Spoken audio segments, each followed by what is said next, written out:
Nord, où l'association Changemakers New Caledonia vient de lancer un programme pour renforcer les compétences des jeunes en anglais. Ça se passe au campus de Bako jusqu'à demain. Une opportunité notamment pour les jeunes issus des zones rurales et coutumières où l'apprentissage de l'anglais reste encore à la marge. Géraldine Louis et Brice Bachon. La langue de Shakespeare est à l'honneur à l'université de Bako. Stay focus and positive. Rester concentré et positif. Kayel Mehandu est autodidacte. Il s'est formé à l'anglais en écoutant beaucoup de musique. Cette langue, une porte ouverte sur le monde pour le trentenaire.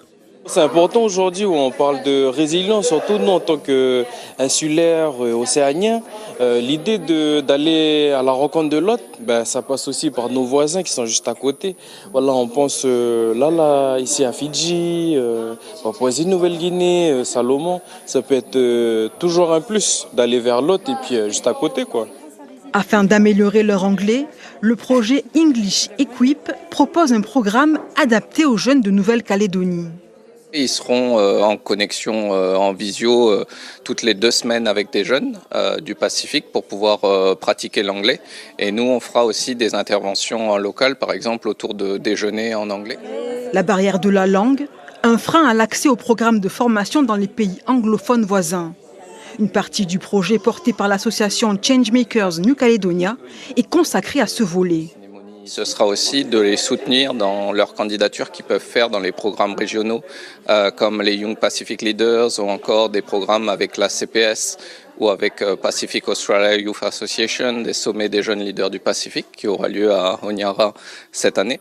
Le 54e sommet aux îles Salomon en septembre, Gilena Théin ne s'y rendra pas. Son anglais est hésitant. You speak others language. À l'issue de ce programme en fin d'année, la jeune femme pourra tenir une conversation de 15 minutes en anglais. Après sa mission de service civique, elle pourrait envisager une formation à l'étranger.